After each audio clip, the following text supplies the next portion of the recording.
दुसरा झटका बसला व पश्चातापाने ते मोठ्या मोठ्याने रडू लागले व म्हणू लागले, देव मला साक्षात भेटून मी त्याला साधा नमस्कार सुद्धा केला नाही असे म्हणून त्यांनी हात जोडून गणोबाची क्षमा मागितली व मनोमन नमस्कार केला। बघता बघता 12 वर्षे गेली आणि गणाला एक बहीण झाली, तिचं नाव नुराई।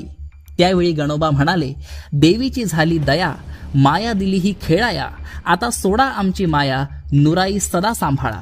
याचा अर्थ स्पष्ट होता। जगत कल्याणासाठी साश्रू नयनांनी माता पित्यांना निरोप देऊन गणोबा हे थळ या गावातील उंचावरील मारुती मंदिरात आले। या मंदिरात 8 ते 10 नागवे चिमटाधारी साधू आले होते। तेथूनच या साधूंबरोबर गणोबा वयाच्या 19व्या वर्षी थळ कायमचे सोडून गेले। ते परत कधीच थळ येथे आले नाहीत। पुढे अनेक तीर्थक्षेत्रांना भेट देत गणोबा अक्कलकोट या गावी श्री स्वामी समर्थ महाराजांकडे आले। गणोबा स्वामींजवळ राहू लागले। स्वामींकडे येणाऱ्या भक्तांचे हात न कळत दिगंबर अवस्थेत असलेल्या या तेजस्वी योग्यासमोर जोडले जात असत।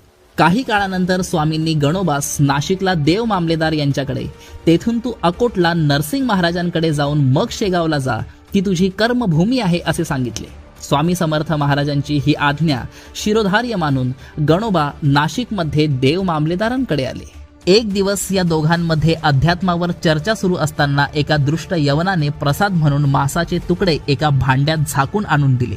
देव मामलेदारांनी भांड्यावरचा रुमाल बाजूला करताच त्याची टवटवीत गुलाब पुष्प झालीत। पश्चातापाने तो यवन शरण आला। त्यावेळी गणोबा मनोमन समजले की देव मामलेदार हे लीलावतारी थोर संत आहेत। काही दिवसांनी देव मामलेदार यांनी गणोबाला जवळच असलेल्या कपिलधारा तीर्थावर रघुनाथ दास या महंतांकडे जाण्यास सांगितले। गणोबा निघाले आणि नाशिक पासून 38 किलोमीटर अंतरावरील कपिलधारा या पवित्र तीर्थक्षेत्री रघुनाथ दास या महंतांकडे आले।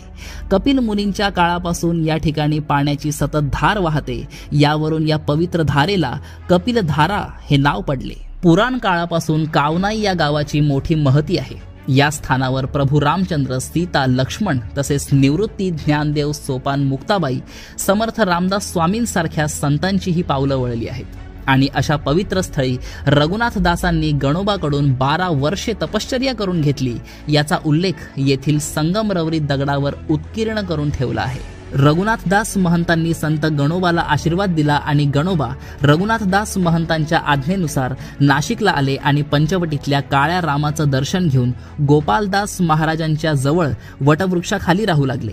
गोदावरीच्या घाटाजवळ त्यांची साधना सुरू झाली। महाराज कधी रामकुंडावर तर कधी तेथील एकमुखी दत्त मंदिरातही क्षणभर विसावा करीत। अशा प्रकारे काही काळ महाराज नाशिकला गोदावरी